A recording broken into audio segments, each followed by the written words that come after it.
Удаагч хөтөлбөр өргөжлүүлэн хүлээн авч үзсэн үү?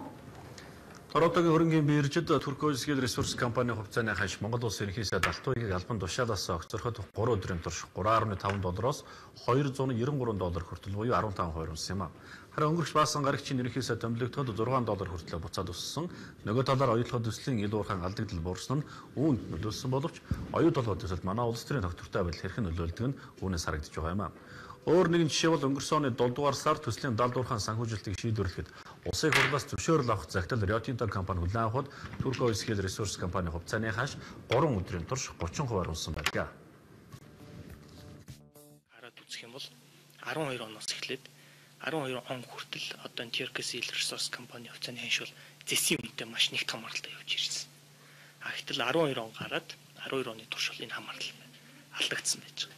Энэ үед юу болсон бэ гэвэл манай улс төрийн тодорхой бус байдал, тогтворгүй байдал үүссэнийг бид мэдж байгаа. Тэр үедээ давхцуулаад энэ хамаарал байхгүй болсон. Эргээд 13 оноос бол зэсийн ханштай хамааралтай болж эхэлсэн. Ийм төр зэрэг ажиглаж байгаа л да. Оюу толгой төслийн далдуурхан ажил эхлэхийн тулд зардал нь $4.9 тэрбум өртөгтэй техник эдийн засгийн үйлчлэл батлах, хувь эзэмшил зэрэг асуудлуудыг шийдвэрлэх шаардлагатай байгаа юм а. Үүний тулд засгийн газар эхнээ ээлжин цэгцэрх хэрэгтэй. Энэ оны сүүлд далдуурхан бүтээн байгуулалт эхлэнэ гэж шинжилгэд харж байсан боловч засгийн газраас шалтгаалаад эх оны эхний удирдлагад асуудал шийдэгдэнэ гэж дүгнэж байгаа юм. Анализер бол богино хугацаанд $6-6-аас $7 хүртэл өсөх боломж байна. Оюутлогын даалдуурхан санхүүжилт шийдэгдчих юм бол. Тэгэхээр хизээ шийдэгдэх гэсэн асуудал чухал болж ирнэ. Тэгэхээр Deutsche Bank-наас судалгаа хийсэн байсан.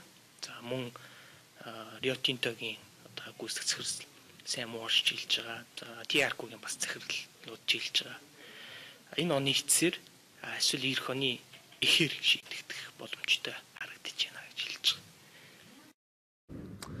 2011 оны 2 дугаар сард $28 хүрсэн тус компани хувьцааны хамгийн оргил ханш нь юм. Харин өнөөдөр $348 Америк доллар хүртэл буурахад дэлхийн эдийн засгийн хямралын нөлөө бий боловч